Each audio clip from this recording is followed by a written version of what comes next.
If you look closely at history, there's a pattern so disturbing, so consistent, so predictable, that once you see it, you can't unsee it. Every empire in history, Rome, Spain, France, the British Empire, the Soviet Union, even modern nations, all destroyed themselves the same way. They crushed their own middle class, not through war, not through invasion, not through plague, but quietly, slowly, through economic decisions that seemed harmless at the time. Every empire starts with opportunity. People work hard, save money, build families, build businesses, and believe that tomorrow will be better than today. And then something shifts. The rulers get greedy. The debt piles up. The rich get richer. The poor stay poor.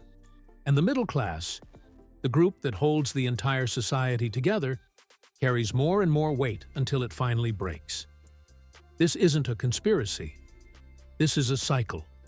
A mathematical cycle repeated for thousands of years. Welcome to the part of history nobody likes to talk about: how empires kill their own people long before they collapse. Every empire begins with a strong middle class, not elites, not peasants, ordinary people. They're the engine of everything. They pay most of the taxes. They do most of the work. They serve in the military. They run the markets. They raise stable families. They generate the inventions and ideas. They keep the economy alive without causing chaos. When the middle class is strong, a nation grows. When the middle class is squeezed, a nation weakens. And when the middle class collapses, so does the empire. Rome didn't fall because of barbarians. The middle class was already gone. Spain didn't collapse because of pirates. Its middle class was destroyed by taxes and debt. France didn't implode because of bad luck. The economic pressure on ordinary people reached a breaking point. The Soviet Union didn't fall because the West beat them.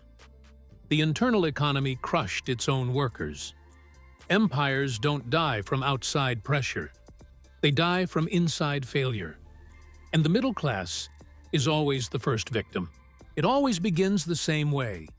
The empire grows, and so does its spending. At first, this debt feels harmless. Leaders say things like, "We're investing in the future. This is temporary. We'll fix it later." Rome borrowed to pay for wars. Spain borrowed to finance global expansion. France borrowed to maintain its royal lifestyle. Britain borrowed to rule half the planet. Modern countries borrow to avoid upsetting voters.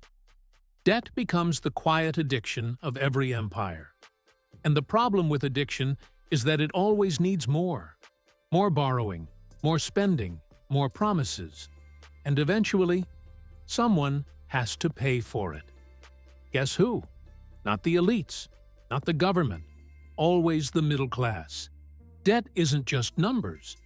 Debt is a warning sign, the first crack in the foundation. When debt grows, empires always try the same solution: raise taxes.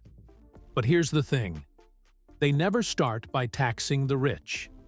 They start by taxing ordinary people because it's easy, and they don't complain as loudly. Rome taxed farmers until they abandoned their land. Spain taxed merchants until businesses closed. France taxed everything from salt to candles to windows. Britain taxed colonies so aggressively they sparked revolutions. Modern nations raise taxes through hidden ways: property taxes, wage taxes, fees, inflation taxes. We'll get to that later. The rich avoid taxes. The poor don't pay enough to matter. So the burden always lands on the middle class, the group that can't escape. Once taxes start rising, the middle class starts shrinking. This is where people really start to feel it. When an empire takes on too much debt and raises too many taxes, the economy slows and prices rise. Not because of greed, not because companies suddenly change, but because the system is quietly breaking underneath. Rome's food prices exploded. Spain's silver imports caused wild inflation. France's bread prices skyrocketed before the revolution. Britain faced housing crises repeatedly. Modern societies face insane rent, impossible mortgages, food prices jumping, monthly utilities becoming luxuries. People say, why does everything cost so much? But history answers clearly. Because the empire is entering decline. When the cost of living rises faster than wages, the middle class starts drowning. Here's the part most people ignore. When savings lose value, society becomes unstable. Rome diluted its coins until they were worthless. Spain flooded Europe with silver until prices inflated. France printed so much paper money that people used it as wallpaper. Weimar Germany made money so worthless that kids played with stacks of bills. Modern governments use digital printing instead, but the effect is the same. Every time, the middle class loses everything. Their savings, their retirement, their purchasing power, their future plans. People get anxious. They stop trusting institutions. They stop trusting banks. They stop trusting their leaders. And eventually, they stop trusting each other. An empire can survive many things, but it cannot survive the loss of trust. This is where the scale breaks completely. When inflation rises, wealthy people buy assets, real estate, land, businesses, commodities. Those things go up in value. The rich survive. Some even thrive. The poor don't have anything to lose, so life doesn't change much. But the middle class? They have savings. They have fixed salaries. They have responsibilities. They're squeezed from both sides. Higher costs, stagnant wages, collapsing savings. The middle class slowly becomes the poor, and the gap between rich and poor becomes a canyon. Spain's nobility got richer while merchants collapsed. France's aristocrats lived in luxury while peasants starved. Russia's elites thrived while workers waited hours for bread.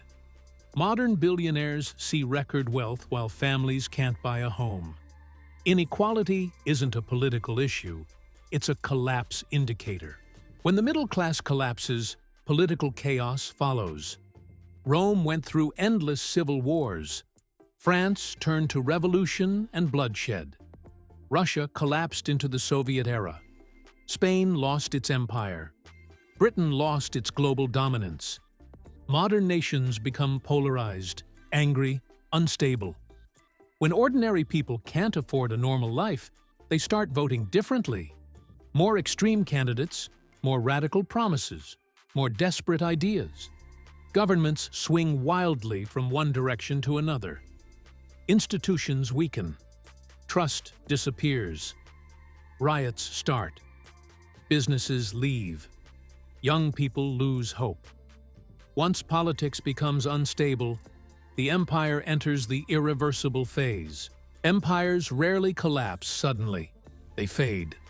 Rome quietly shrank for centuries. Spain lost influence decade by decade. France's decline took generations. The Soviet Union collapsed in slow motion before finally snapping. Modern countries experience the same: slower growth, higher debt, weaker currency, declining living standards, political chaos, younger generations unable to advance. People adapt to the decline without realizing it. Smaller apartments, fewer children, less job security, more financial stress, more fear of the future. Decline doesn't feel like a fall. It feels like exhaustion. Every empire reaches a moment when the middle class can no longer carry the weight. This moment looks like people taking on massive debt just to survive, families unable to buy homes, savings evaporating, retirement becoming impossible, wages falling behind inflation, constant stress, constant uncertainty. The middle class becomes too weak to support the system, and once that happens, decline accelerates. Rome replaced workers with slaves. France's middle class demanded revolution. Russia's workers lost faith in the system. Modern nations face burnout, stagnation, and hopelessness. You can't run a stable society if the people in the middle are collapsing. Here's the darkest truth of all. Empires don't save the middle class because they can't. Saving the middle class requires lowering taxes, lowering spending, reducing debt, stopping money, printing, fixing corruption, fixing inequality. But collapsing empires rely on the opposite. More taxes, more spending, more printing, more desperate policies. It's not a conspiracy. It's math. When an empire becomes too big, too expensive, and too inefficient, it starts feeding on its own people, especially the middle class. Empires collapse from the inside because they destroy the only group strong enough to keep them alive. Look around. Housing is unaffordable. Savings lose value every year. Wages fall behind inflation. Debt is at record highs. Taxes creep upward. Young people can't build a future. Middle-aged people feel stuck. Older generations can't retire. Politics gets more extreme every year. Trust collapses across society. It feels familiar, doesn't it? Not because we've seen it personally, but because history has seen it 1,000 times. Empires don't fall because they face outside threats. They fall because they damage the people who hold the nation on their shoulders. And today's middle class? They're carrying more weight than ever. And cracking. Here's the lesson history never stops teaching. Empires don't collapse when the rich suffer. Empires don't collapse when the poor struggle. Empires collapse when the middle class breaks. Because the middle class is the empire. But here's the twist. Every collapse creates a reset. Every reset creates new opportunities. Every generation thinks the decline is the end.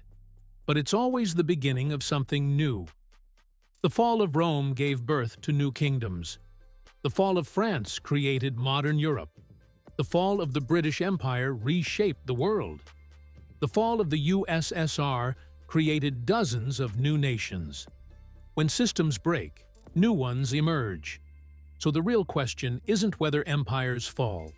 They always do. The real question is, what rises after the middle class collapses? And who will shape the next world? Because that is a story we'll explore in the next episode.